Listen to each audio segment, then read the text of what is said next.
o que é nome social, qual o caminho que a gente percorre para fazer a retificação do nome e como é importante a gente ter movimento que exalte e principalmente respeite a identidade de pessoas trans e travestis.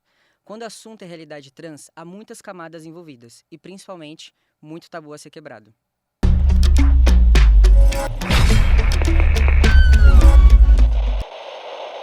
E quem vai conduzir esse papo sou eu sou o Guto, eu tenho 25 anos, sou aquariano, tenho um cabelo cacheado, tenho uma pele negra clara, sou um homem trans e eu tô aqui com a Beta. Bem, gente, eu sou a Beta Boixá, eu sou empresária, sou escritora, sou fundadora do movimento Corpo Livre, eu também sou conselheira jovem do Pacto Global da ONU e eu sou uma mulher trans, branca, loura, de cabelo cacheado, tô com um vestido preto e sou uma pessoa gorda também. E eu tô aqui com o Gabriel. Prazer, eu sou Gabriel Romão, diretor executivo da Todes.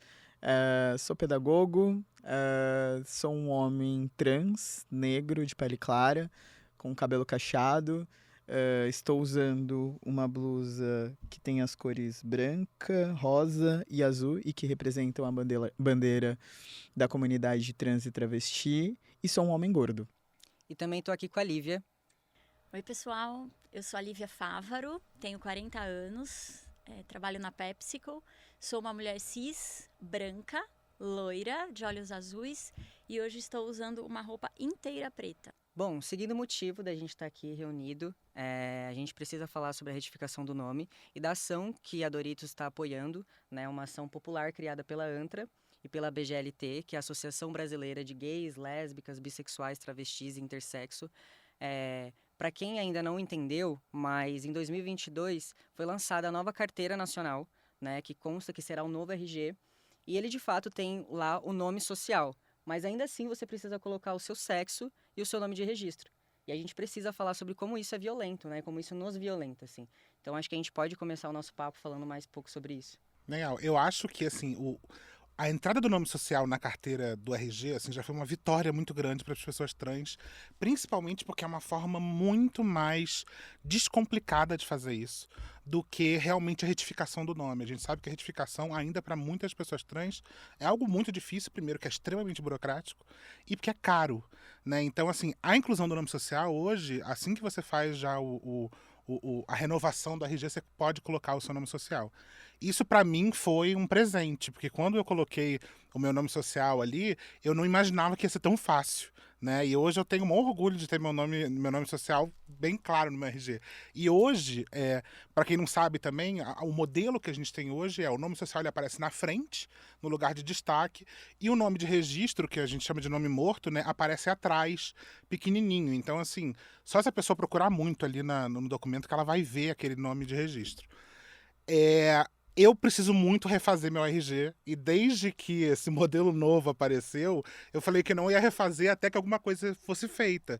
Porque agora o que acontece é, o nome de registro agora ele tem mais destaque que o nome social, então se o nome social continua ali mais ou menos, porque se você coloca o nome de registro acima dele com mais destaque, o nome social vai ser completamente ignorado. A gente já sabe que com o RG de hoje, a gente já tem um pouco do nome ignorado, né? Então, assim, esse modelo novo é muito violento porque ele basicamente inutiliza o nome social ali, né? Ele continua colocando o nome de registro, né? O nome morto da pessoa como sendo o nome principal dentro da carteira. Então, se hoje a gente já sofre a violência de não ter o nosso nome respeitado, imagina depois que no documento o nome social tiver menos espaço. E ainda tem essa inclusão da parte do sexo, né? Que a gente sabe que até então não tem no documento e que não faz diferença nenhuma, na verdade, para que está se colocando isso no documento, né? Então eu acho que a gente realmente precisa repensar isso.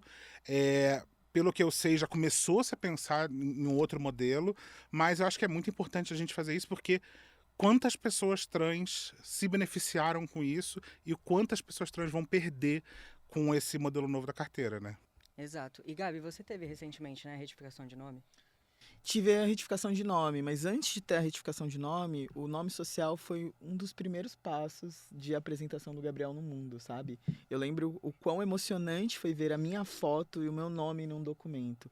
O documento, principalmente para pessoas cis, ele é um item ali, eu vou dar ali, vou dar aqui e tudo mais, né? Mas para uma pessoa trans, o documento, ele valida aquela identidade que ela demorou, às vezes, muito tempo para construir. Muito tempo. E ela reafirma aquela identidade o tempo todo.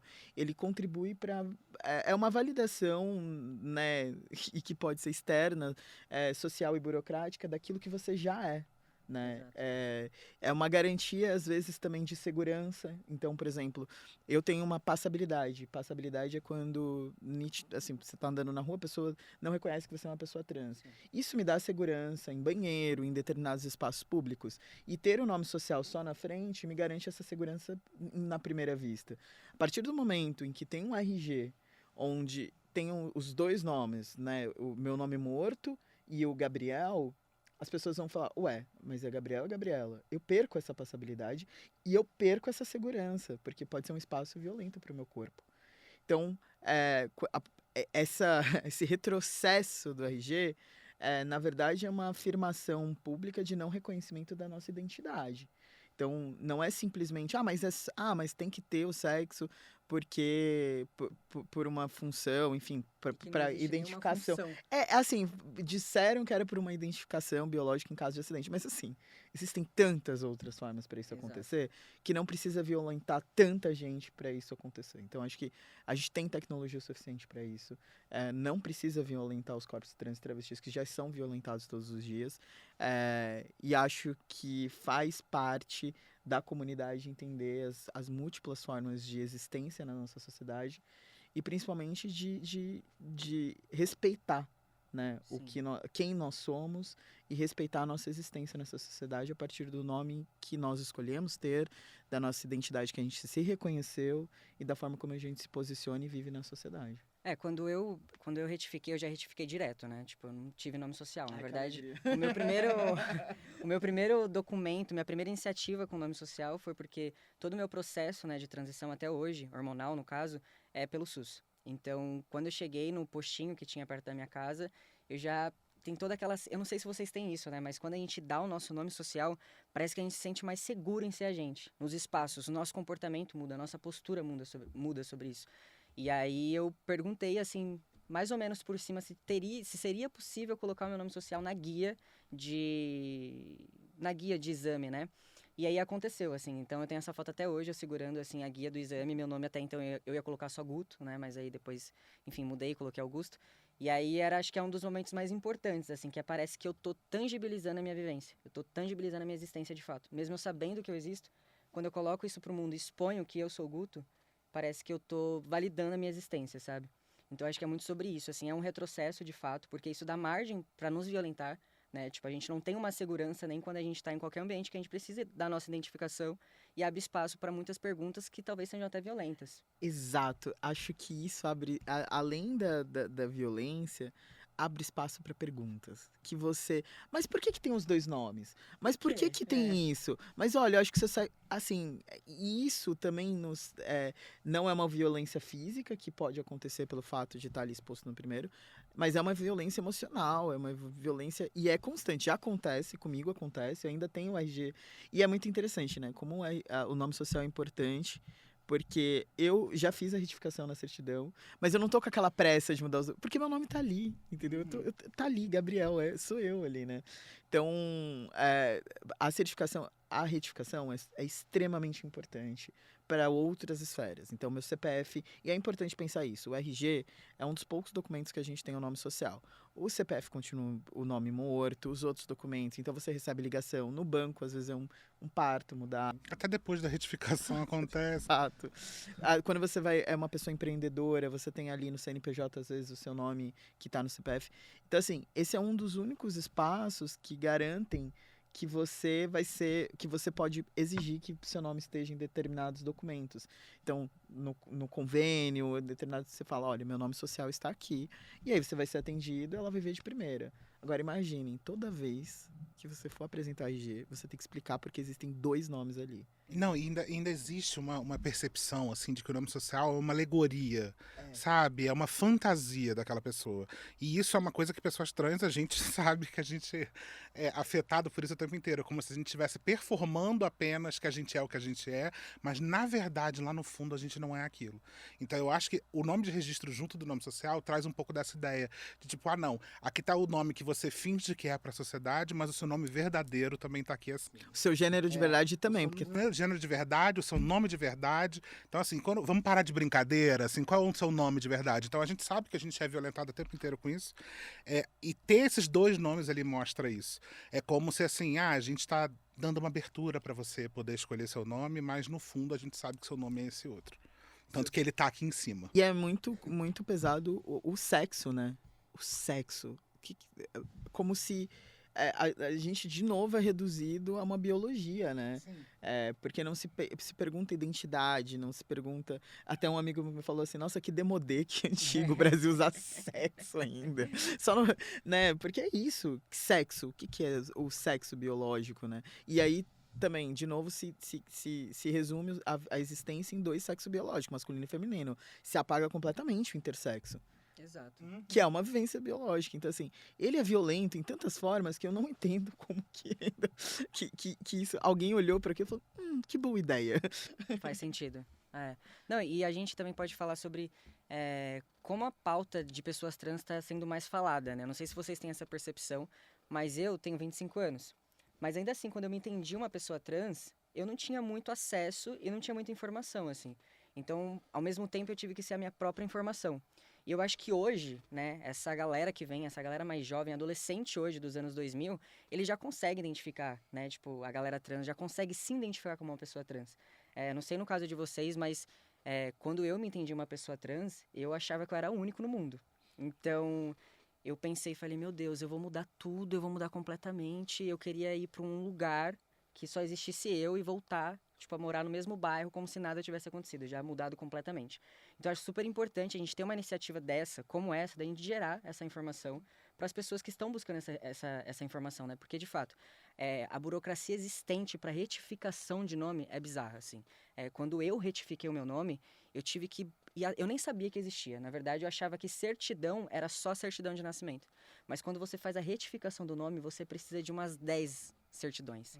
E que você não sabe da onde tirar essa... Ninguém tem essa informação. Você chega no Poupa Tempo, ele te dá uma lista. Olha, tá bom, já que é isso que você quer. Porque sempre tem essa meio postura, né? Talvez você chega lá com tanta segurança, mas você sai meio em dúvida se é realmente isso que você quer. Porque a burocracia é tão grande que ela pegou e falou assim, olha, são esses documentos que você precisa. E aí eu falei, beleza, RG, CPF, tudo isso eu tenho. E aí depois veio 10 certidões. Eu pensei, gente, da onde são essas certidões? Pra onde eu vou, sabe? E eu busquei em todos os lugares e não achei. Então eu fui encaminhando, entrei no site, enfim. Queria que vocês também falassem um pouco sobre isso. Como é burocrático esse processo, assim, né? E como que também é importante a gente ter essas informações palpáveis, né? Tanto pra galera jovem que tá vindo mesmo, né? Não, eu tô nesse processo de retificação, né? E eu tentei durante alguns anos eu mesma ir atrás. E é tão confuso, assim, eu tentei no cartório onde eu fui registrada e eles demoraram quase 3 meses para me mandar as informações. Quando mandaram muito menos do que eu sabia porque eu já tinha pesquisado em outros lugares. Então falou, precisa de 5 documentos. Eu sabia que não era só aquilo, né? Então, assim, existe uma dificuldade muito grande desses... São vários espaços de violência que a gente passa o tempo inteiro para conseguir fazer isso, né? Eu hoje tenho uma advogada que está fazendo esse processo para mim e eu sei o quão privilegiada eu sou de estar fazendo esse processo como advogada. Porque eu sei que 99% das pessoas trans não têm essa capacidade, não têm esse privilégio. E mesmo assim é um processo que também para uma pessoa que está ali dentro é complicado, é demorado, tem toda um know-how que você precisa ter ali para conseguir fazer isso, né? Então eu acho que é isso. Os lugares também não estão preparados para a gente passar por isso e a gente tá o tempo inteiro ouvindo como se a narrativa ali é sempre, será que você quer fazer isso mesmo? Será que é a melhor coisa para você? Não dá para voltar atrás. Então tem sempre uma história de como se a gente estivesse fazendo uma coisa muito ruim com a nossa vida, né? E na verdade a única coisa que a gente quer é existir, né? E nos colocam nesse lugar, né? Tipo assim, e tá tudo bem se a gente sente medo. Porque, de fato, a gente vive tanto tempo numa identidade que a gente não entende, mas a gente acostuma a viver naquela identidade, então a gente também tem uma dificuldade de se despedir daquela identidade. E tá tudo bem se a gente sente medo, tá tudo bem se a gente não ter certeza, tá tudo bem. E eu acho que nem esse poder da incerteza, do medo, nos dão. Ou a gente decide ou a gente não pode ficar em cima do muro. Isso é tão cruel, porque é um processo tão dolorido e às vezes tão solitário, como a gente está falando dessa burocracia inteira que a gente vive, e que a gente tem sim o poder de se sentir com medo, de a gente se sentir angustiado, de eu querer. Eu tive esse momento, né? Quando eu, para falar aqui um pouco mais sobre mim mesmo, assim, quando eu recebi a receita, né, da minha endócrino e da minha psicóloga, falando, olha, você está apto, né, para fazer isso e tananã, tananã, eu recebi dia 9 de novembro de 2018. Eu fui tomar a minha primeira T dia 1 de dezembro. Porque esse tempo inteiro eu fiquei me despedindo de quem eu era. Fico até meio para falar sobre isso. Porque é realmente isso. Isso não quer dizer que eu não... Então você tá na dúvida? Então não é isso que você quer? Não é sobre isso. É tudo que eu vivi. Certeza de alguma Exato, coisa. exatamente. Eu acho que isso que você está falando é tão importante, porque eu fico brincando dizendo que existe uma história trans da televisão, né? Sim. A gente aprende, eu acho, assim, é óbvio que a televisão ela tem a maneira dela de conseguir falar as coisas para que todo mundo consiga entender. Mas a gente aprende que a pessoa trans é aquela pessoa que desde 2 anos de idade mostra que já tinha tendências, não sei o quê, e os pais com 4 anos. Essa história é uma história linda, mas é uma história que não se aplica a todo mundo. Exato. Eu fui me entender uma pessoa trans com 27 anos de idade. E até hoje estou na construção dessa pessoa que é a Beta, né? E eu acho que todos nós estamos, eu acho que ninguém aqui, inclusive pessoas cis, as pessoas cis também estão se construindo durante a vida, né? Então, ninguém tem certeza de nada. A gente está num processo, a gente está tentando descobrir qual é o lugar mais confortável de viver dentro da gente, né? Exatamente. Então, e a gente tem essa pressão de você quer ser uma pessoa trans, então você tem todo um caminho a trilhar e também você tem que ter certeza disso porque é irreversível. E Performar determinadas características de uma pessoa trans, assim, tipo, você tem que, no meu caso, você tem que ter. Eu tive barba, foi muito rápido, mas eu vejo os meninos sofrendo muito. Tem que ter barba, tem que ser Menino, alto, sim. tem que ser forte, tem que não sei o quê.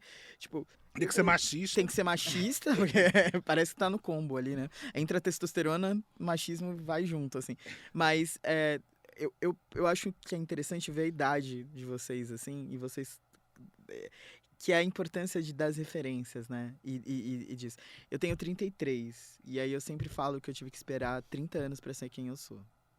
Por quê? Eu sou um homem negro, vindo da periferia de São Paulo, e quando eu tinha, sei lá, 10, 15 anos, eu não tinha referências. Você ser trans era estar fadado à marginalização. Depois, quando eu tinha 20 e poucos anos, eu tinha que esconder, inclusive, que eu era lésbica. Imagina ser trans.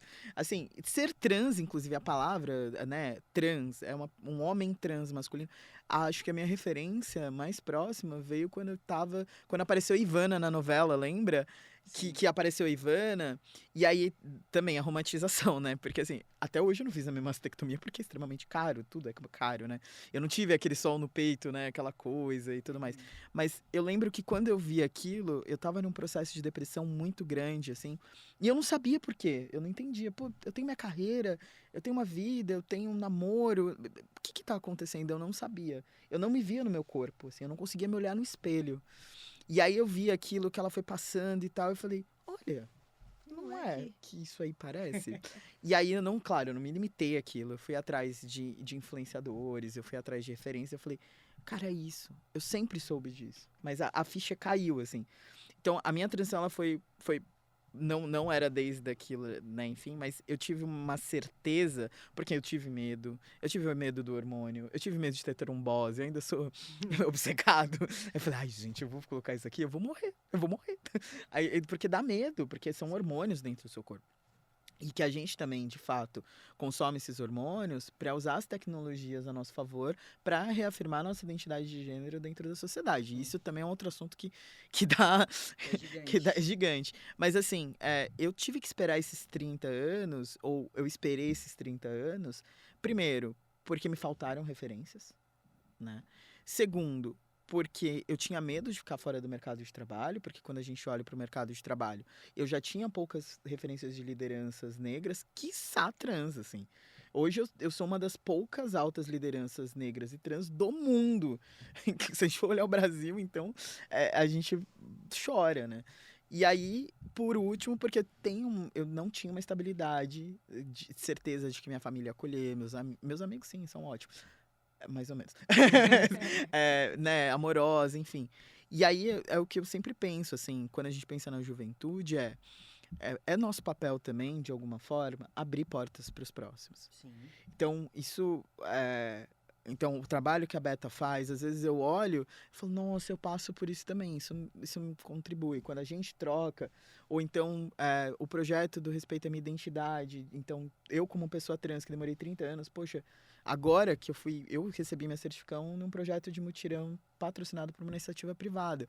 Porque, putz, atrás de advogado, não é só uma questão financeira, é uma questão emocional também. Psicológica, É né? psicológica. Então, assim, se não fosse esse mutirão privado, eu provavelmente não teria feito até hoje, né? Então, acho que tudo isso, e nas idades, e conforme a gente vai vivendo, é extremamente importante a gente refletir, beleza, eu cheguei até aqui, eu passo por esses conflitos, mas também como que eu posso apoiar de alguma forma? Não sei, não precisa virar uma pessoa influenciadora, não precisa virar um diretor de empresa, não precisa virar podcaster, enfim. Mas como que a gente também pode apoiar, nem que seja acolhendo, entender Sim. que cada um tem seu processo, não pressionando o outro a fazer o uso de tecnologias para poder enxergar um padrão, que provavelmente cada corpo é um corpo, cada lugar é um lugar, né? Não falando, mas se você não. Você tem que ser assim, você tem que ser assado, ou você tem que fazer isso, você tem que reproduzir esse machismo, você tem que usar essa roupa, você tem que. Enfim, várias outras coisas que eu acho complexas, assim. Não, eu acho assim que representatividade é isso, né? É criação de possibilidades. Quando a gente nunca vê uma pessoa igual a gente, dificilmente a gente vai conseguir imaginar que a gente consegue chegar lá. Né? Então, acho que assim, é isso. A gente abre caminho para outras pessoas, assim como abriram também caminho para a gente. É muito importante porque quando a gente chega pela primeira vez, a gente não tem nenhuma referência de como é viver como uma pessoa trans naquele espaço. A gente tem que construir isso e óbvio que constrói através de passar por certas violências, né? Então, assim, eu dentro da empresa que eu trabalhava, eu fui a primeira pessoa a pedir para mudar meu e-mail. E isso foi um processo, né? Burocrático, assim, para conseguir. Mas pode mudar, mas o e-mail tem que estar ligado diretamente ao nome de registro, não sei o quê. Então, tudo isso foi se construindo. E eu sei que hoje tem outras pessoas trans na empresa que já se beneficiaram desse processo ter sido aberto. Né? Então, eu acho que são coisas que são muito transformadoras e a gente falar de representatividade é a gente falar que as marcas também têm que ter coragem de bancar isso, né? Porque tem essa história assim de a marca muitas vezes não quer falar sobre pessoas trans porque é nichado, sabe? Eu vou falar só para um público, gente. Doritos não é para todo mundo, então pessoas trans também consomem Doritos e tantas outras marcas. Então é muito legal a gente ter Doritos bancando isso, porque isso é uma transformação que faz com que as pessoas trans se sintam incluídas na sociedade. A gente percebe que a gente também tem direito de consumir, de viver, de se ver. E isso não quer dizer falar com um nicho específico, isso quer dizer respeitar as pessoas, independente da maneira como elas são, né? Então é muito legal que a gente tenha essa oportunidade de estar aqui conversando sobre isso, né? E é um papel social da empresa, né? E é muito interessante quando fala assim, mas se for falar só para pessoas trans ou travestis é nichado. Mas, gente, já se fala para pessoas cis e brancas o tempo todo. O problema é que eles não se veem como nicho. Exato. Exato. É simplesmente ampliar. Então, e é muito interessante quando você amplia a visão como empresa de outras pessoas. Não, mas aqui você está sendo extremista. Né? Não faz sentido, porque você sempre os produtos olharam para determinados públicos. E agora, depois de quantos anos, né, das empresas, agora não, uns 5, 6 anos atrás, porque eu tenho 33, eu lembro quando tinha 27, começou esse movimento, assim, eu falava, olha que legal. Quando a empresa colocava a bandeira do arco-íris, já era, você falava, nossa! Exato. E é como importante, tipo, isso que você falou, Beta, da gente se ver representado por uma marca. Porque a gente não se vê representado nem por uma sociedade como um todo. Quando uma marca se posiciona e nos representa, a gente também se sente pertencente de alguma coisa. Tão grande quanto as pessoas cis. Porque sinceramente, as pessoas não têm essa preocupação em se sentir representada, elas só vivem, né? Então, como pra gente é Que sempre foram. Exato. Então, como é pra gente tão especial a gente tá aqui hoje, levando essa informação para as pessoas que não têm acesso a essa informação e a gente ser isso, ser formas de referências, né? Quando a gente também queria muito uma referência e às vezes em muito determinado momento a gente teve que ser a nossa própria referência, né? E sobre isso de referência também, você falou um pouco sobre isso, né? Sobre barba, sobre altura, sobre masculinidade, a construção da masculinidade, né? Falando especificamente sobre homens trans. E como isso me guiou por muito tempo na minha transição, assim. Eu não tinha, de fato, uma referência, né? Porque eu achava que eu era único no mundo, né? E aí, quando eu decidi fazer a transição hormonal, eu já mirei. Falei, ó, eu vou crescer 15 centímetros, no mínimo, tá? Eu vou ter uma barba desse tamanho e vou ser extremamente sarado. É isso. E se a gente for parar pra pensar, é exatamente isso que eu via a minha vida inteira na televisão. Principalmente São do caras homem assim, negro. entendeu? São caras assim, alto, sarado, viril, né, com uma masculinidade que não pode se emocionar, não pode se posicionar. E eu trouxe muito isso comigo, essa masculinidade. No começo eu rejeitava tudo que era muito sensível, não posso chorar, não posso fazer aquilo, não posso fazer aquilo. E fui construindo uma masculinidade não só pro outro, né, porque eu tenho um relacionamento, mas não só pra minha pessoa, né, tipo, pra pessoa que eu me relaciono, mas pra mim mesmo. O quanto isso me dilacerava, assim, porque eu nunca fui essa pessoa. Eu sempre fui realmente muito mais emotiva, por mais que eu seja aquariano, tudo bem. Mas eu sempre fui muito mais emotivo, muito mais sensível, né? E eu valido muito as minhas emoções. E eu acho que no final das contas, o que eu me sinto mais privilegiado em construir a minha masculinidade hoje é justamente isso. Construir uma masculinidade saudável. E eu definitivamente não quero ser realmente quando as pessoas... eu tive até isso pessoalmente falando, né? Quando eu comuniquei à minha família que eu ia fazer a transição hormonal. E aí, enfim, uma pessoa da minha família virou e falou assim, então você vai querer ser como eu, você nunca vai ser um homem cis. E eu falei, é isso. É isso mesmo. É exatamente Quero isso ser que eu um não homem quero cis. mesmo. É exatamente sobre isso que eu não quero. Eu quero poder construir a minha masculinidade com muita delicadeza, com muita sensibilidade, assim.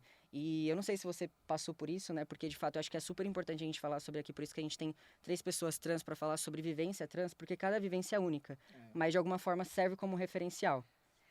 Eu acho e aí tem recortes, né? Acho que a gente sempre precisa olhar de forma interseccional, porque quando eu comecei a minha transição, eu tive muita dificuldade de encontrar referências trans negras. Hoje eu conheço e tenho mais acesso, mas normalmente eu encontrava, principalmente influencers ou, enfim, pessoas brancas e magras, assim, sempre. Magras e brancas, magras e brancas. Falei, cara, eu nunca vou ser branco, assim, não vai estar dando. E provavelmente eu nunca vou ser magro e nem tenho esse desejo de ser magro, não tô muito bem, assim. Então, foi muito difícil construir a minha masculinidade negra dentro de uma sociedade transfóbica e racista. Assim, acho que foi os grandes impactos, porque, primeiro, eu precisava eu tava me despedindo de um grupo, porque é isso, eu pertencia a um grupo de mulheres negras que, pelo menos aqui em São Paulo, é extremamente forte, amigas, encontros, as mulheres negras, enfim. Eu me despedia dessa mulher negra e eu tentava construir esse homem negro. Então eu passei pela barba, eu passei pela vontade de ficar forte, eu passei pela vontade de emagrecer, eu passei pelo medo de perder o cabelo, porque boa parte dos homens trans brancos acabam perdendo o cabelo, e aí depois aí que eu comecei a ir atrás de influencers negros, porque minha esposa falou, Gabi, você tem muito cabelo. Acho que pra você perder um pouco do cabelo vai demorar, pelo menos, assim. E aí eu comecei a achar outro nicho. Então, acho que uma coisa que é muito interessante é que a gente constrói a nossa identidade, chega no meio do caminho e fala, caramba, mas eu tô tentando performar de novo, porque eu fiz isso a vida toda, então eu tô só performando. E aí você tem que desconstruir, tá ligado? E é muito louco, assim, porque eu me vejo, eu jogo futebol num time de homens trans, assim, e direto sai um comentário aqui, um negócio ali, eu fico, Deus, por quê, né? Assim, por quê? Mas não é culpa das pessoas. Quais são as referências masculinas que a gente tem? É a referência masculina que comenta o futebol na hora que vai no barbeiro. Eu, por exemplo, virei fã de futebol. Eu não sei por quê. Assim, eu sempre gostei muito de esporte, no geral. Mas, de repente, por quê? Eu vou no barbeiro. Quando eu vou no barbeiro, o que tem? Futebol. Eu vou com os meus amigos héteros cis. O que tem? Futebol. Eu vou aonde... Onde foi que eu encontrei outros homens trans masculinos? No futebol. Ninguém me chamou, vamos fazer outra coisa, né? Vamos tomar um café. Não, porque é ali naquele espaço que os homens tentam se desconstruir. Então, acho que essa construção da identidade que eu até estava pensando esses dias. Primeiro, eu tive que me reconhecer como mulher negra. Porque, né, todo mundo sabe, menos você. É uma coisa muito interessante. Me reconheci nessa identidade como mulher negra. E depois eu tive que me reconhecer como homem e depois como homem negro. Porque eu tive que mudar meu comportamento também. Eu já tinha que ter mais medo da polícia, eu já tinha que ter mais medo do outro, eu já percebia que as pessoas tinham medo de mim. Eu já tinha, na hora que eu vou no banheiro, eu já tinha que sempre ter cabine, porque se não tem cabine, eu não consigo usar no mictório mesmo com uma tecnologia para isso, porque o homem tem a expectativa de um homem negro, o cara já quer olhar o que tem, eu não tento também isso. Todo esse estigma, né? Então assim, eu acho que é muito complexo isso da construção dessa identidade, e eu sempre fico pensando em relação à mulher, né? Porque é isso, né? Você cresceu também ali naquela identidade feminina, masculina, e aí você vai reconhecer sua identidade feminina e quais as referências, né? Como isso, assim? Eu fico pensando, porque eu acho que isso é difícil pra gente, porque eu sempre penso isso. A gente ainda tem. A testosterona faz a gente crescer, emagrecer, ficar animado. A gente consegue uma passibilidade muito rápido até. Exato. E as mulheres, assim, eu fico o tempo todo pensando nisso, Beta. Tipo, eu falo direto. E se a gente já conversou sobre isso, inclusive, quando a gente se encontrou, lembra? A gente falou assim, eu falei, cara, eu não imagino como é difícil, assim. Cara, eu acho que assim, existe uma pressão muito cruel em cima das pessoas trans para que a gente resolva as questões de gênero. Como se a gente tivesse responsabilidade e como se a gente conseguisse fugir da sociedade que constrói a ideia do homem e da mulher da maneira como constrói. Então, assim, a gente se entender como uma pessoa trans, hoje eu vejo isso, se entender como uma pessoa trans é construir uma nova possibilidade de corpo, que não é um corpo cis. Então, assim, eu acho que o momento mais libertador para uma pessoa trans é quando ela desiste de ser uma pessoa cis.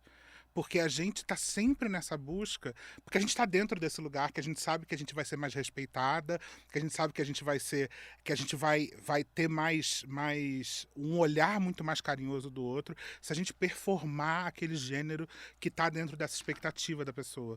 Então, assim, quando comecei minha transição, durante muito tempo eu me identifiquei como uma pessoa não binária. E ainda tenho isso dentro de mim, porque eu entendo que, assim, para a sociedade é mais fácil me colocar como uma mulher trans, né? Mas eu me entendo como algo além do que é entendido como mulher. E eu entendo que, assim, hoje eu me vejo como uma pessoa travesti, hoje eu me vejo com algo que ultrapassa essa ideia.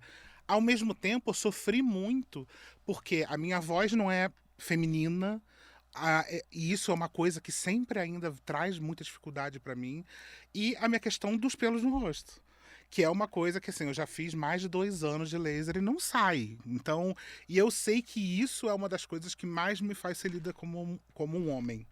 Né? Então, eu posso estar vestida dessa maneira, só que se a pessoa olhar uma mancha de pelo no meu rosto, a pessoa ela vai me tratar no masculino. O que é injusto, inclusive, com mulheres cis, porque mesmo como mulher cis, eu tinha um problema hormonal que fazia com que às vezes crescesse, e aí eu tirava. E aí você fica se machucando, você fica machucando a pele porque você não quer um pelo. E a idade também, as mulheres quando vão envelhecendo, vai aparecendo, e aí fica aquela se machucando, se ferindo, se punindo. E eu tenho muita alergia à lâmina, né? E no início, uma das coisas que a depilação a laser melhorou foi que eu hoje tenho menos alergia. Mas no início eu ficava de não conseguir encostar no rosto, de tentar tirar aquilo ali todo dia. E isso era uma coisa muito violenta, muito violenta. Então, assim, e aí mais engraçado que recentemente eu ouvi há algum tempo que eu fui fazer um trabalho para uma marca, e aí a pessoa, quando eu mandei o conteúdo, a pessoa respondeu falando assim, olha, tá aparecendo a barba. E aí, quando eu ouvi isso, e não me falaram isso na hora, foram me falar muito tempo depois, eu falei assim, eu acho que essa marca não entendeu que ela contratou uma mulher trans. Eu não sou uma mulher cis. Eu tenho a mancha de barba no rosto, eu tenho uma voz que é mais grave, e é isso que eu tenho para trabalhar, esse é o meu corpo, esse sou quem eu sou, entendeu? E assim, se eu tiver que mudar isso com alguma tecnologia, com alguma coisa, ótimo, mas eu não quero me sentir obrigada a passar por isso. Então eu acho isso, que a gente está construindo uma nova maneira de viver, uma nova maneira de ser alguém. E eu acho que a gente passa por essa armadilha de quero performar o ser mulher, quero performar o ser homem, mas em algum momento a gente entende que isso não é pra gente. Que a gente não precisa disso. Né? E eu acho que é isso que dá muito medo também das pessoas trans, porque a gente tá colocando o tempo inteiro na cara das pessoas, inclusive das pessoas cis, que o gênero é uma performance. Que o gênero é literalmente a maneira como a gente se apresenta para o mundo. Né? Então, também eu vejo muita gente acusando pessoas trans reforçam os estereótipos de gênero. Então, ser uma mulher é usar um vestido, ter um cabelo comprido? Não, mas também é. Porque é assim que a mulher é lida na sociedade. Então, não é nossa responsabilidade resolver isso sozinha. Só que, ao mesmo tempo, a gente está num limiar de buscar novas maneiras de ser e de ser um corpo. E como a gente também acaba esbarrando nessas expectativas muito mais do outro sobre nós, né? Você falou sobre voz, e é até um desabafo mais pessoal aqui. Quando eu recebi o convite para estar aqui, nesse momento que para mim é mais do que especial, eu vibrei demais, mas eu fiquei muito inseguro. E a minha maior insegurança era a minha voz. Porque por muitas vezes eu não sou lido como homem, às vezes quando eu atendo o telefone, e aí, sei lá, tô marcando uma consulta falando, aí fala, senhora, mas aí já me desanima, eu já fico triste. E aí, sabe, muitas outras coisas. Aí eu penso em fazer uma fono, não sei o quê. Aí eu fico assim, peraí. Eu vou fazer isso por mim ou pra atingir a expectativa do outro sobre o que é ser homem? Eu sou lido como homem por causa da minha voz? A voz é uma coisa muito, muito doida, né? Porque quando falo com meus amigos, nossa, sua voz mudou. Eu não fiz aquele negócio de olhar a voz, nada disso, porque eu também não queria me impressionar. Mas eu não consigo cantar. Eu sempre gostei de cantar. Eu não consigo cantar. E eu sou ogã na minha religião, né? Toco atabaque e eu preciso cantar. E eu não consigo cantar.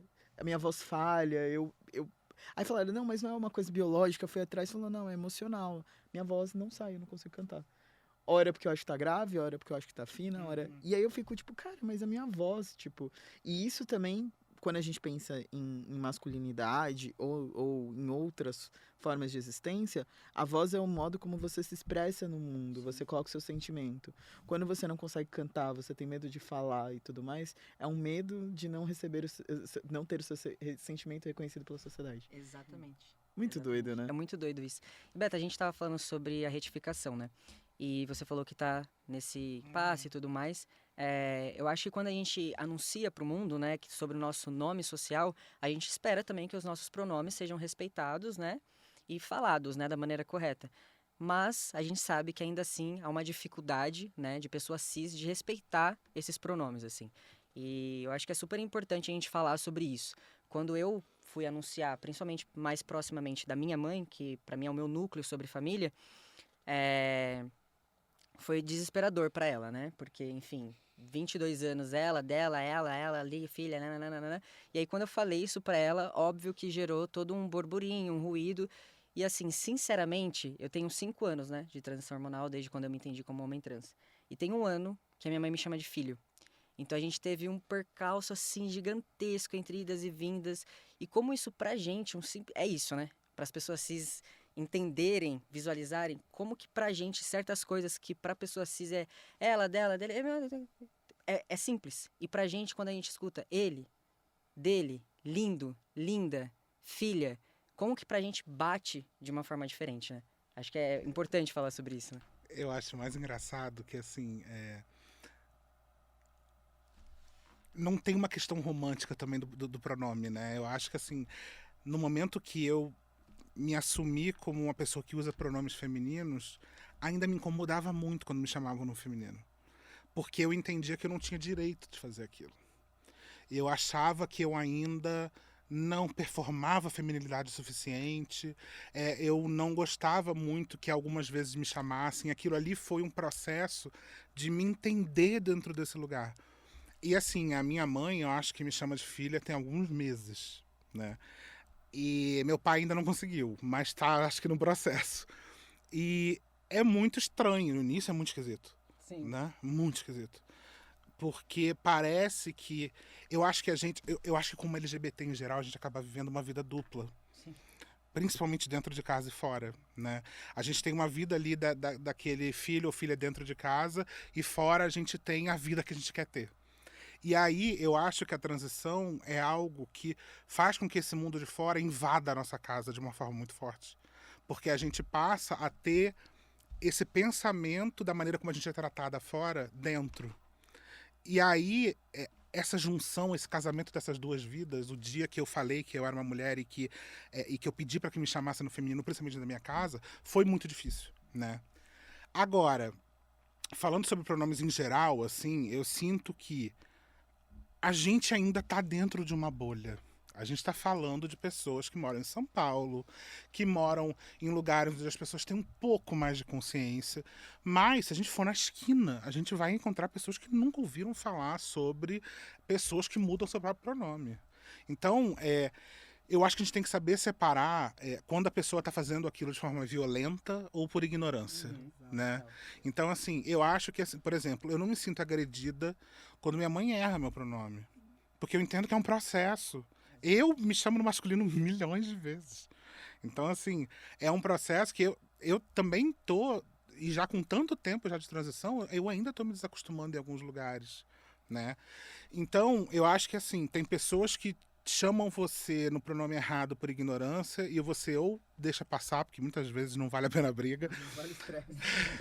E tem outras vezes que você vai lá e corrige e aquela pessoa vai continuar errando às vezes, mas ela vai tentar estar naquele processo. E tem aquela pessoa que faz por crueldade. Então, assim, eu acho que a pessoa que faz por crueldade, eu acho que pessoas trans viraram uma arma política muito forte. Né? Então a gente é usado por pessoas que querem ganhar mais poder político. Então, agredir a gente e falar o nosso pronome errado e tratar a gente de uma forma errada é a forma cruel que essas pessoas encontraram de crescerem dentro da área delas, e eu acho que elas vão pagar por isso em algum momento, entendeu? Eu acho que essas pessoas a gente tem que combater. Mas a gente tem que ter certa paciência. Eu sei que é muito chato a gente pedir paciência da gente, de falar que, pô, eu já sofro o dia inteiro, eu já sou violentado o dia inteiro, eu tenho que ter paciência para ensinar. Mas, gente, se a gente não tiver paciência para ensinar, vai ser uma guerra eterna. E aí tem um outro lance do pronome que é da comunidade, né? Principalmente dos homens gays, de chamarem todo mundo no ela. Exato. E aí meus amigos começavam assim, ela, não sei o quê. Tipo, e eles chamam todos eles. Aí eu falava, gente, tá tudo bem. Tipo, eu tô na brincadeira também. Não é? É tipo chamar de miga, né? Todo mundo é miga. Aí eu falava, gente, Chama pai de miga, mãe de miga, tá tudo certo. tudo bem, tira esse peso, assim.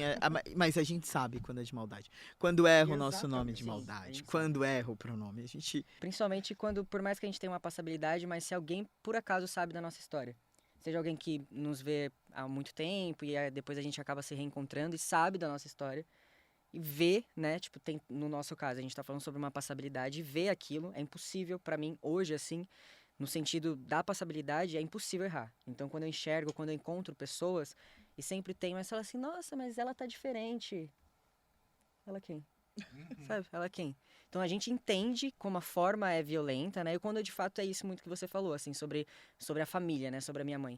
Eu enxergava muito uma dificuldade. Primeiro tem tudo aquilo também de deixar de ir, né? Porque há uma expectativa familiar. E eu acho super importante falar sobre isso, assim.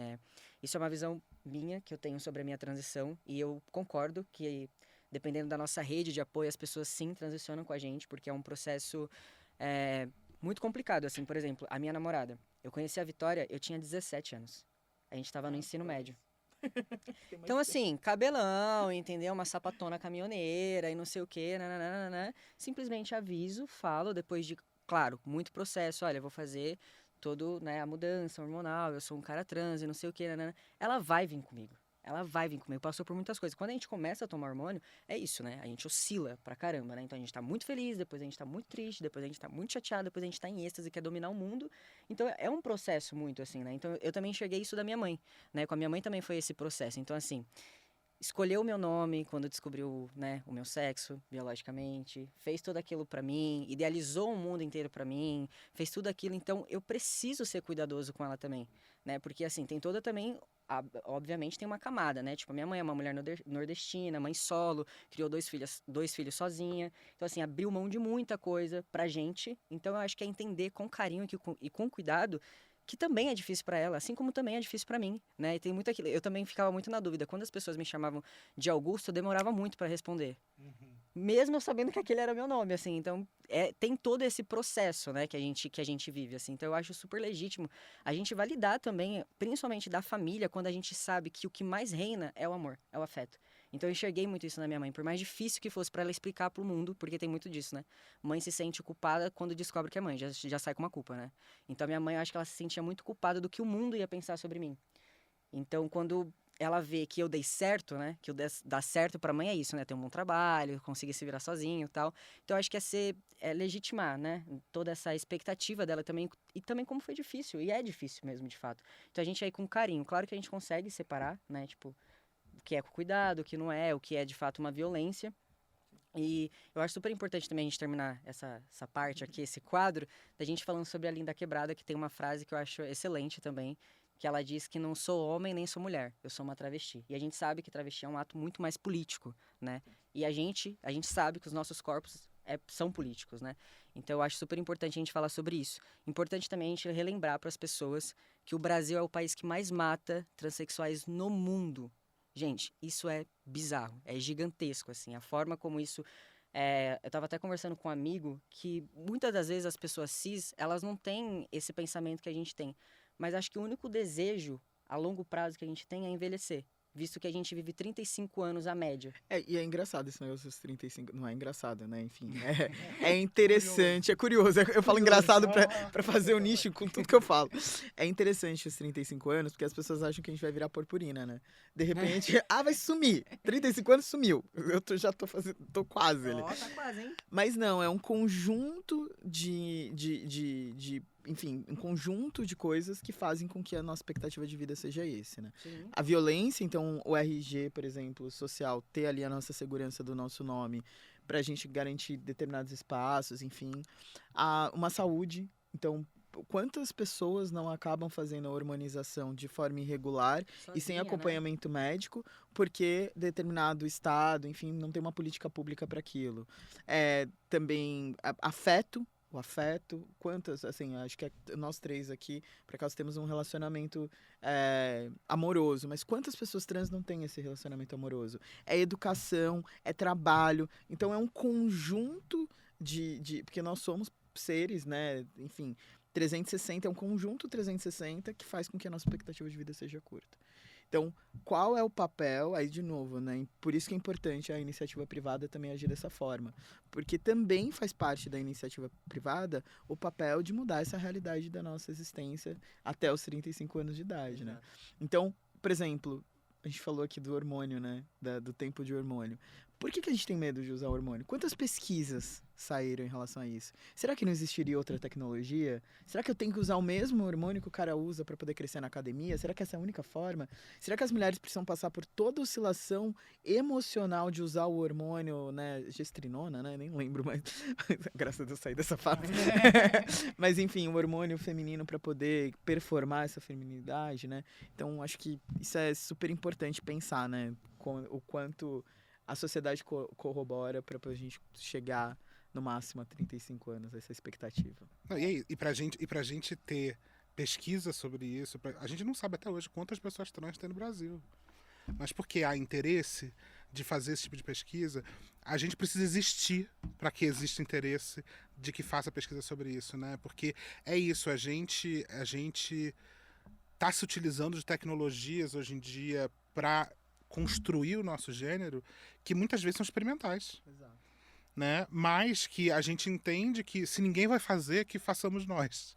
Né? Então eu acho que esse processo é um processo muito delicado, é um processo muito difícil e a gente precisa ter isso. Se a gente, né, dentro dessa estatística, a gente também não pode esquecer que a maioria das pessoas trans que morrem assassinadas são mulheres trans e travestis negras. Exato. Então, aonde estão essas mulheres e essas pessoas travestis? Aonde elas estão no mercado de trabalho? Elas conseguem trabalhar em algum lugar? Elas conseguem não estar numa situação de precariedade? Então é aquilo. Muitas vezes a empresa fala, não, eu estou abrindo aqui uma vaga afirmativa para pessoas trans e ninguém entra falando inglês, sabe? Ninguém entra com ensino superior. Mas que tipo de responsabilização você está tendo para entender que esse universo de pessoas talvez não tenha realmente essa formação? E tem outras competências. Exatamente. Por exemplo, quando foi muito, muito interessante, que quando eu assumi a cadeira de co-diretor na Todes, executivo, todo mundo falou assim, mas você foi de especialista sênior a diretor? Ah, mas é porque é a ONG, né? Eu falei, eu falei, não, é porque eu já estava preparado para ser líder. O problema é que ninguém me dava oportunidade. E aí eu fui encontrar a oportunidade onde abriram a porta. E a gente entrega resultado, porque se eu não estivesse entregando resultado, a gente não estaria nem aqui conversando. Então, assim... Ainda tem isso, não é por caridade Não é! que está sendo feito, é porque a gente tem competência, exatamente. E aí eu fico imaginando, eu sou formado na PUC, que é uma das melhores universidades do Brasil, eu falo mais de uma língua, eu tenho pós-graduação, eu vim de uma família literalmente estruturada e eu moro em São Paulo. E o cara... somos exceções. E a mulher, e a gente vê no nosso projeto Respeita a Minha Identidade, e eu posso falar isso agora, assim, dos dados que estão chegando, boa parte das pessoas trans ou mulheres travestis do Norte e Nordeste, elas estão ou em uma situação de extrema vulnerabilidade, ou em uma situação de prostituição, ou em uma situação de acolhimento. Então, assim, inclusive até para a gente chegar com o nosso projeto, a gente está tendo que pensar ações físicas, porque nem a informação desse projeto para essas pessoas chegam. Com acesso à tecnologia, a gente acha em São Paulo que todo mundo tem celular, todo mundo tem internet. Então, as associações fazem um trabalho na ponta de ir lá, de ir na rua, de ir na casa de acolhimento. Por isso que é importante a gente ter associações no Brasil inteiro que conhecem a realidade daquele lugar, que conhecem as pessoas daquele lugar. Porque é isso, a gente tem uma visão muito, muito privilegiada. Eu queria contribuir nesse ponto, porque, né, uma coisa que a Beta falou que é muito importante, né, e sobre representatividade também, né, quando a gente fala da importância de empresas e de marcas se posicionarem e também estarem lado a lado da comunidade para falar sobre esse tema, né, para que seja falado minimamente, para destravar outras chaves, né? Por exemplo, quando vocês falaram sobre o tratamento, né, da transição. Por que não tem outros estudos ou outras tecnologias? Porque não tem gente representada dentro da empresa, nas empresas farmacêuticas ou outras empresas, pessoas trans e pessoas da comunidade ocupando os espaços, né? As pessoas puxando essa agenda dentro das empresas, né? Porque quando a gente fala de representatividade, a Beta falou isso, né? Que de se ver, né? De ter um modelo, de se enxergar, ter dentro dessas empresas também essa representação para buscar outras alternativas e não ser só uma pressão externa, né? De quem é da comunidade ou quem é aliado, para que dentro, que seja um movimento genuíno que venha de dentro, para que dentro, né, que seja, tenha interesse das próprias empresas que conduzem os processos de transição, que seja interessante para elas, que traga tecnologia. Então, a importância da representatividade. E aí também resgatando um pouco do que o Gabs falou, né, de quando, né, quanto foi orgulhoso quando você pôde apresentar a bandeira ou estar com a bandeira. E eu, como uma mulher cis, também achei uma oportunidade incrível dentro da minha empresa poder ser uma aliada e mostrar também, seja no cordão do crachá ou na bandeira, numa identidade visual na minha baia, na minha mesa, porque eu acredito muito, né, como pessoa e também com o encorajamento que eu tenho na minha empresa, que eu também tenho um papel nessa jornada como mulher cis. Com certeza. Não se faz nada sem pessoas aliadas. Exato, aliada, mostrar o meu apoio e o quanto isso também vai reverberar. Você falou muito sobre buscar referências, né? Influencer, você não encontrava uma pessoa trans negra, um homem trans negro para se identificar. E eu acho que a gente pode, né, como aliada, fazer também isso, não só com pessoas que sejam expoentes, mas ali no nosso entorno, com os meus pais, com a minha filha. Eu tenho uma filha adolescente, né? Como é que o meu exemplo e o meu dia a dia, não só por conta do meu trabalho, mas a pessoa que eu sou, vai influenciar ela, que um dia também vai influenciar outra pessoa ou o entorno dela. Eu acho que essa rede que vai se formando, né, com o apoio de empresas e de marcas, é muito importante para dentro, para fora para gerações, para legado. Então, o que mais a gente pode fazer? Eu acho que a pergunta, a provocação tem que vir para nós, né? Para nós, pessoas cis, e para a empresa. O que mais nós podemos fazer? Porque a jornada de vocês, gente, já é uma baita de uma jornada. Sabe o que eu acho? Que assim, tem um conceito que ficou muito popular na internet, mas eu acho que foi entendido de uma forma muito equivocada, que é o lugar de fala. Sim. Né? O lugar de fala, ele nada mais é do que a gente entender que todo mundo fala de algum ponto. Que eu só posso falar como beta, uma mulher gorda, branca, trans. Então, eu só posso falar desse ponto. Só que isso não quer dizer que outras pessoas não possam falar por essa vivência. As pessoas elas não vão ter vivência. Então, uma pessoa cis, ela não vai ter vivência trans, mas ela pode falar para defender uma pessoa trans. Ela pode falar para puxar dentro do meio de trabalho dela. Por que a gente não tem pessoas trans aqui dentro? Então, assim, isso tudo não só é possível, como é extremamente fundamental. Porque a gente precisa... Se a gente ainda não conseguiu chegar lá, a gente precisa de pessoas cis aliadas que vão estar construindo lá dentro essa ponte. Porque não adianta a gente achar que a gente vai conseguir entrar pela janela, sabe? As pessoas elas precisam estar lá construindo esse espaço. Até porque, gente, eu acho uma outra coisa. Pessoas cis entenderem a questão de pessoas trans também é se entender. Eu acho que quando uma pessoa cis olha para uma pessoa trans, ela também se questiona sobre o seu próprio gênero. Ela também se entende. Como que eu me encaixo dentro desse universo de ser mulher? Como que eu me encaixo dentro desse universo de ser homem? A gente está falando de uma caixinha que comprime todo mundo, não só pessoas trans. Então, como que a gente pode repensar o machismo dentro da empresa? Como que a gente pode repensar como que a mulher precisa ser vista dentro da empresa se a gente também não está pensando sobre pessoas trans? Isso está tudo muito conectado. Então, a gente precisa realmente que pessoas cis comecem a entender que esse assunto também é delas. Com certeza, com certeza. E acho isso que você falou foi tão legal e conecta tanto com Doritos. Doritos é uma campanha global, né? Doritos Rainbow começou nos Estados Unidos, depois México, e que a gente brigou, a gente teve muita luta para trazer Doritos para o Brasil. Em 2017 a gente começou com a campanha e foi muita briga, a gente levando, né, para a companhia, fazendo as discussões de uma pessoa cis.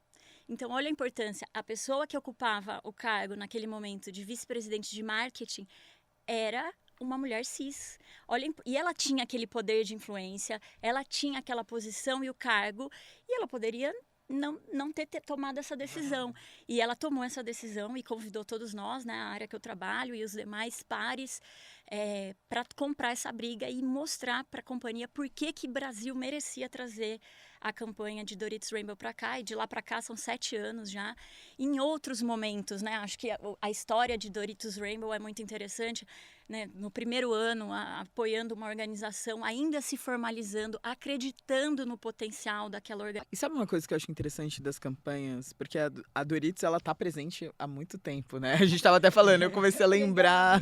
A gente estava se relacionando com a Todes pela primeira vez, a Todes não era formalizada, não tinha CNPJ ainda, então é muito legal ver da onde vocês vieram, onde estão e para onde estão indo. E a constância, né? Eu acho que é isso, assim, vocês fazem ativações legais, mas vocês não param aí, né? Se limita naquela data, né? Exato. Então, quando, por exemplo, teve ativação no Rock in Rio e fizeram com pessoas com deficiência, parte da doação que a gente já recebeu da Doritos foi para um projeto que era voltado para pessoas LGBT+, com deficiência. Então, assim, isso se reverbera e é constante. É uma relação, sei lá, de 3, 4 anos já, né? Nossa, mais tempo, assim. Contribuiu com a nossa formalização, contribuiu. E hoje, juntos, a gente está contribuindo com mais 15 associações no Brasil inteiro. Olha o impacto. Então, assim, se multiplicou. E essas 15 associações estão contribuindo para a retificação do nome de mais de 700 pessoas. Olha o impacto. Não, e acho que isso é o que é bem legal de que mais e mais empresas tenham esse movimento, e acho que Doritos, a PepsiCo e Doritos fazem isso muito bem, envolvê-los, né, as organizações, os stakeholders, na nossa cadeia de valor. Né? Quando a gente estava falando da Todes, em 2019, no Rock in Rio, a gente contratou a Todes, né? Além...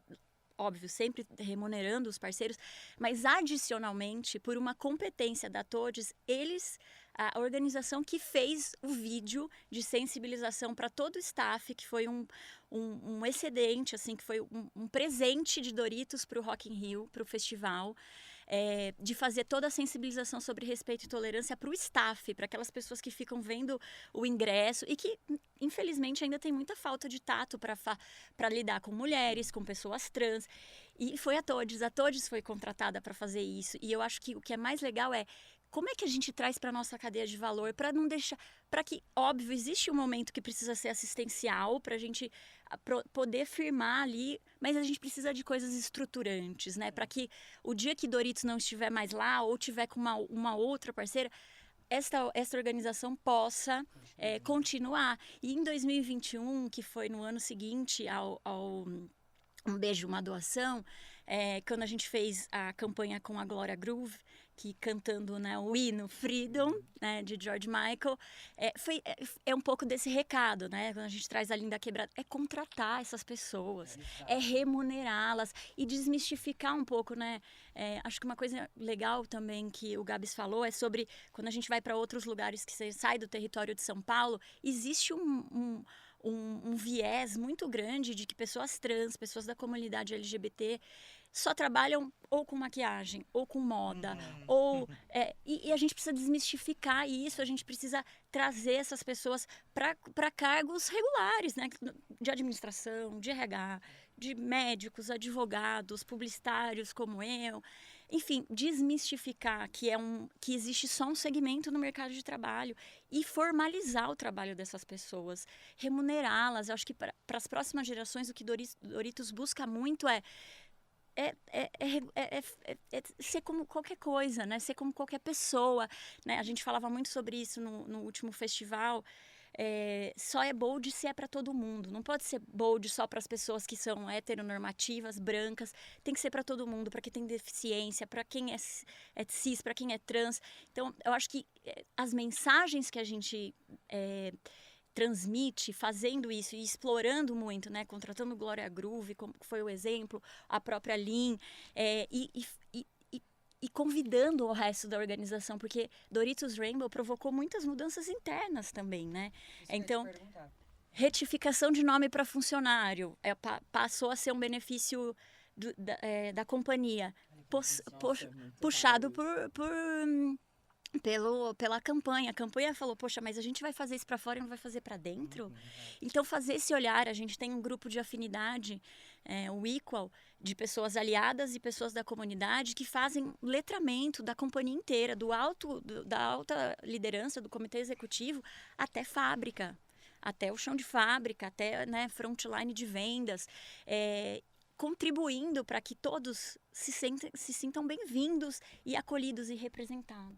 E é isso, diversidade é lucro, né? Assim, a gente entender que aquela pessoa trans que está ali dentro, se a companhia ajuda ela a retificar o nome, quanto mais ela vai estar confortável, né? Não só engajada, mas confortável a estar ali dentro. Exatamente. Porque como que você vai... A gente o tempo inteiro fala de inovação, de criatividade, da gente conseguir se superar. Como que uma pessoa que não consegue nem ser o que ela é no meio de trabalho vai conseguir fazer aquilo? Comigo aconteceu isso, assim, até... Eu brinquei, eu vou fazer um livro chamado De Uber a CEO em 4 anos. Nas principais prateleiras. Por que eu digo isso? Eu vim de uma empresa que, enfim, por vários motivos, assim, mas que eu não podia ser quem eu era, principalmente em relação à raça, assim. E eu saí tão machucado que eu falei, eu não quero mais estar no corporativo. O que eu vou fazer? Eu sei dirigir. A verdade é que queria passar um ano ouvindo histórias, escrever um livro. Um ano sabático. Só que como eu era pobre, eu tinha que fazer isso trabalhando. E aí eu queria ouvir histórias, enfim. Fiquei, como veio a pandemia, obviamente. E aí eu falei, eu preciso voltar pro corporativo. Não vai ter jeito, eu preciso trabalhar mesmo, isso aqui acabou. E eu voltei para uma empresa de tecnologia que, se não fosse o acolhimento dessa empresa, talvez a minha transição não tivesse sido tão leve, assim.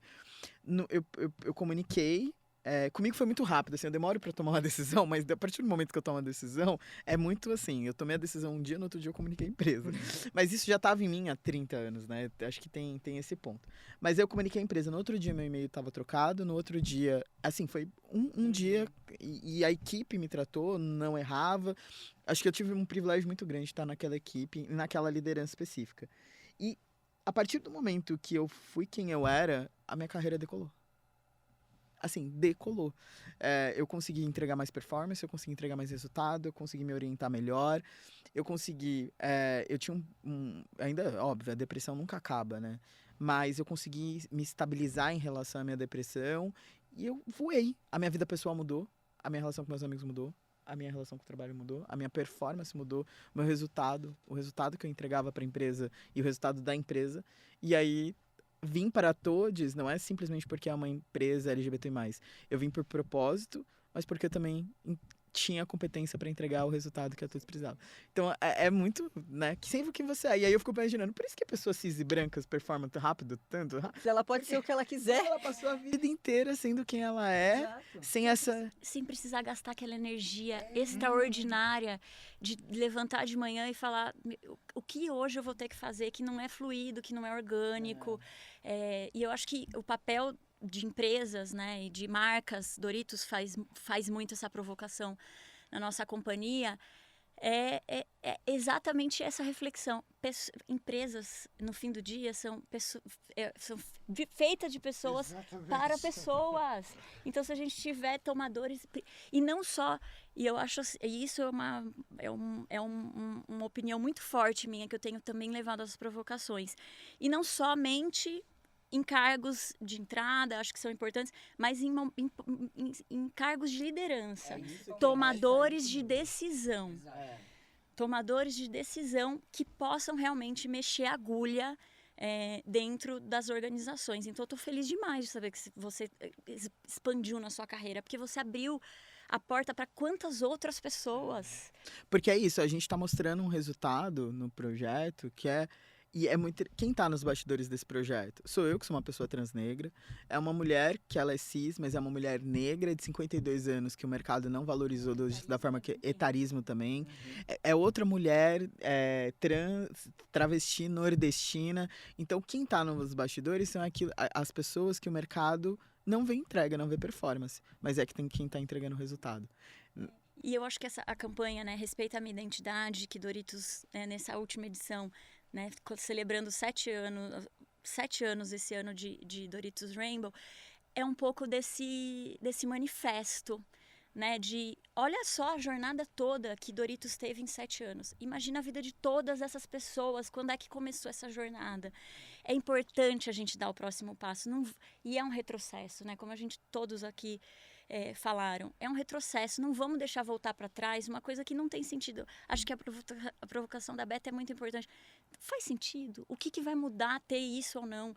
Né? As pessoas, acho que, e a marca, quando uma marca, a gente está aqui falando, né, a gente vai se conectando, mas uma marca conversa mesmo com quem não quer conversar, porque ela está ali na prateleira quando você vai fazer sua compra.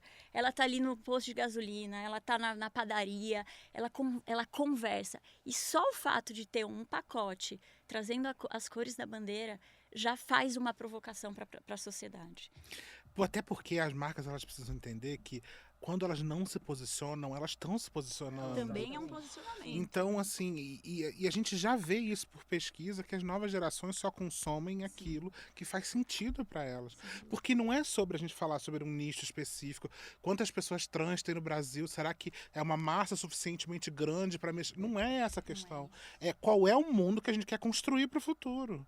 Né? E é isso. Quantas marcas têm o prazer de poder dizer que estão há 7 anos fazendo alguma coisa sobre isso e não só no mês de junho. Não só né? no mês de junho. Porque E isso é muito raro, e se você for pensar, assim, eu tava relembrando, isso aconteceu quando a gente falava de pessoas negras na sociedade lá atrás.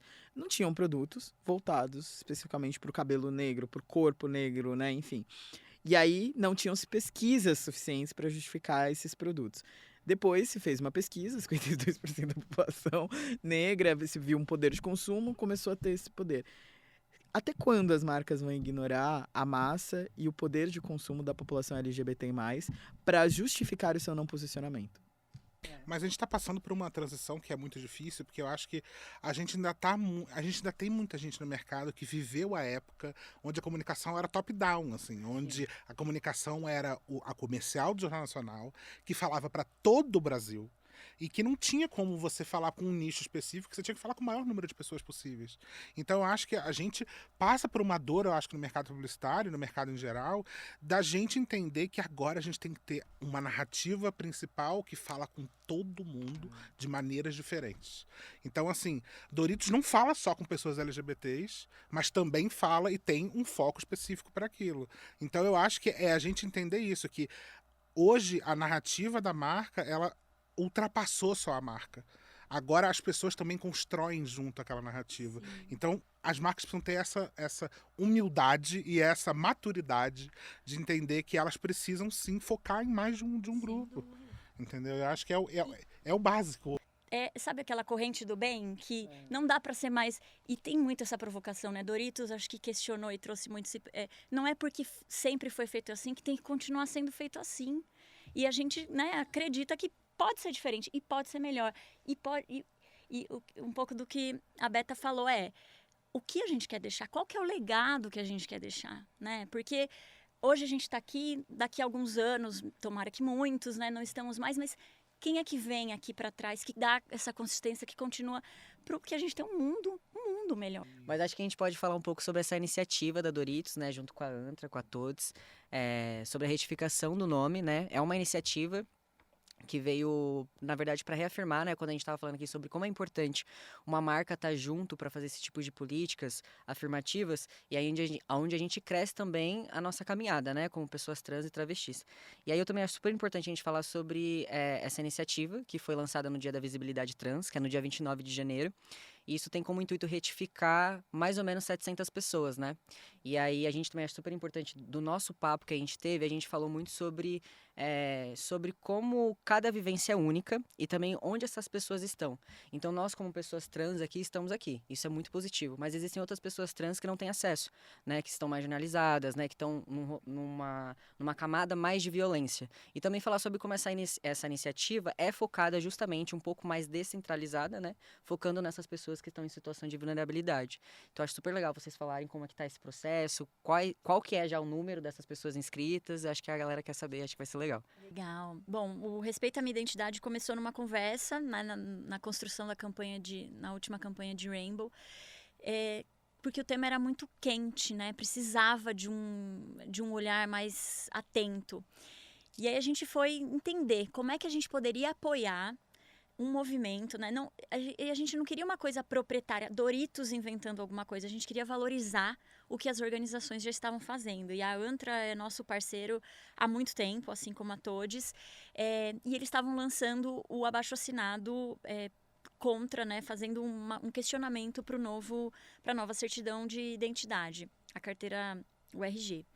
E a gente falou, poxa, vamos dar voz, né? Vamos levar para as nossas redes, para o nosso público e convidar as pessoas a também entrarem nesse movimento do abaixo-assinado. E foi um baita de um sucesso. E teve uma reverberação tão grande dentro e fora da companhia, que até, inclusive, para dentro da companhia, a gente convidou a Bicha da Justiça para fazer uma consultoria para o RH de como é que a gente fazia para tornar a retificação dos nomes dos funcionários um benefício. E para fora, como que a gente ajuda a comunidade? A gente vai fazer isso, né? A gente vai dar voz para as organizações que estão fazendo esse movimento. Vamos fazer essa mudança, esse movimento aqui dentro e para a comunidade. E foi quando a gente, né, convidou a Todes e a Antra para desenhar uma campanha com a gente, e a gente chegou nesse denominador comum que era subsidiar 700 retificações de nome de pessoas trans no Brasil. E aí, muito brilhantemente, nossos dois parceiros fizeram esse desenho do que era necessário, do que era estratégico e de que, inclusive, a gente precisava estar presente no território inteiro, Brasil, dimensões continentais, né? Vocês podem imaginar a dificuldade da gente chegar na ponta. Sim. E por isso tão importante ter os parceiros que já têm, né? A Todes tem um catálogo, né? Eu falo um hub, que nem o censo do IBGE faz melhor, de catalogar mesmo essas organizações que trabalham com esse público. E aí eu tenho uma notícia super triste que eu sei que vocês não querem ouvir, eu também não quero, mas o primeiro lado T tá chegando ao fim. Mas eu queria agradecer muito, muito a participação de vocês. Eu acho que é super importante essa iniciativa. Mas antes, eu acho super legal, depois de todo o nosso papo, a gente dar uma esperança. E a esperança é que o governo federal, eles estão reavaliando a nova formação, né, da Carteira Nacional de Identidade. Então, de reaver a necessidade, porque não há essa necessidade de ter o sexo, muito menos o nome de registro. Essa notícia ela foi publicada pelo Diário Oficial da União no dia 10 de março de 2023. Eu acho que é uma forma da gente ter esperança, né? E que a gente possa, de fato, seguir assim, porque a gente está falando sobre a existência e a gente sabe que a identidade, quando a gente expõe isso, é a forma da gente expor também que a gente existe. Então, eu acho super importante isso. E eu queria agradecer muito, muito, muito a participação de vocês. Eu também queria agradecer o privilégio de estar aqui com vocês. Super importante para mim. E é isso, obrigado.